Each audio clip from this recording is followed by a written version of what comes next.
Iba na ang itsura mo. Malaki na ang pinagbago. Mukha ka na talagang taga-rancho tulad ko. Kapag natulog ako, hindi ko uhubarin ang botas at sombrero ko para hindi nila ito nakawin. Nanakawin? Sinong sila? Yung mga kaibigan ko nakatira sa kalye, mga katulad ko. Kung ayaw mo, huwag ka nang bumalik sa kalye. Bibigyan kita ng tirahan, pagkain at edukasyon. Anong kapalit nun? Hindi mo naman ako kilala. Dahil gusto kita, wala nang ibang rason. Ayaw mo ba? Gusto mo akong tumira dito pagkatapos kong balaki na pagnakawan ka? Paano kung magnakaw ako at umalis sa gabi para walang makakita? Di mo gagawin yun. May tiwala ako sa'yo.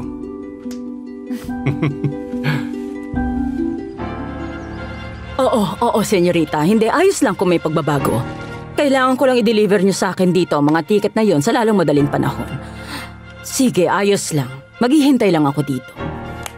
Magaling aking Reyna. Di ba ganun lang kadali? Mamaya lang lilipad na tayo pa Brazil. At wala na makakalam na kahit sino. Kailangan na natin bilisan. Mag-impake ka na.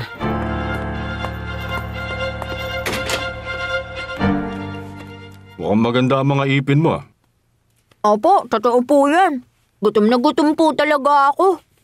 Sinabi kong ibibigay ko sa'yo lahat ng kailangan mo. 3 beses kang kakain sa isang araw at papasok sa eskwela. Sa eskwela? Pero ayokong pumasok sa eskwelahan. Ano bang gusto mo? Maging palaboy habang buhay? Hindi ko alam eh.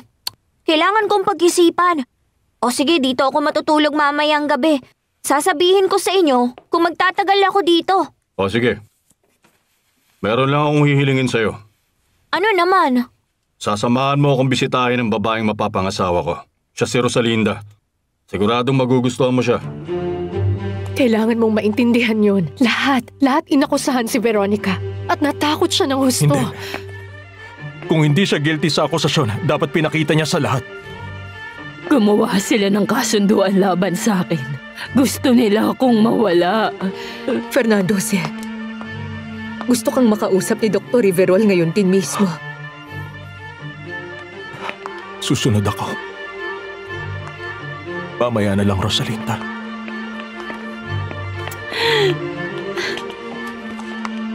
Hindi niya ako kayang patawarin. Hindi. Huminahon ka. Pakiusap, huminahon ka. Kailangan nating magdasal. Magdasal tayo sa Birhen para magkaroon ng milagro. Makiusap tayo kay Florentino na tulungan tayo. Bakit kay Florentino? Dahil siya patay na. Hindi. Imposible. Si Florentino ang tumulong sa akin para magpatuloy ako sa buhay. Sa unang pagkakataon, siyang nagpalakas ng loob ko at nakaisip na makipag-ayos ako sa anak ko. Ipagdasal natin na maging mapayapa ang kaluluwa niya. At kung nasan man siya, magawa niya tayong tulungan. Tulungan at gabayan.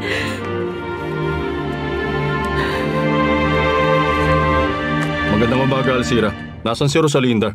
Wala sila, senyor. Lahat sila nasa ospital dahil may matinding sakit si Senyora Fedra. Ako lang naiwan para alagaan si Erica dahil bawal ang mga bata doon. Pwede ba akong humingi sa'yo ng pabor? Siyempre naman po. Pwede ko bang iwan si David? Pupuntahan ko lang si Rosalinda. Siyempre naman po, wala kayong dapat alalahanin. Magpapakabait ka kay Alcira. Opo, kahit na ayoko na inuutos-utusan ako. Maging magalang ka sa kanya. David ang pangalan mo, tama? Tawag nila sa akin, Negro. Ikaw na ang mamili kung anong gusto mong itawag sa akin. Yang batang yan, anong pangalan niya? Erica. Napakabait niyang bata. Pero kawawa naman. Mukha yatang masakit ang ulo niya. Dahil banat na banat ang buhok. Sinusuklayan mo ba siya? Oo, minsan-minsan. Tanggalin mo na ang ipit niya para di siya masaktan. Masakit kaya yan. Nagsagawa kami ng emergency cesarean operation. Maayos naman ang bata.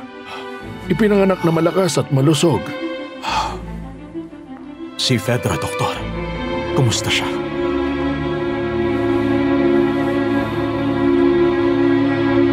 Mukhang gusto ka talaga ni Erica. Masaya siya makipaglaro sa'yo. Napakaganda niya, hindi ba? Isa pa, nakakatawa siya. Nakakatuwa kang bata ka. Kaano-ano ka ni Senyor Agustin? Siya ang papa ko. Rosalinda, Rosalinda.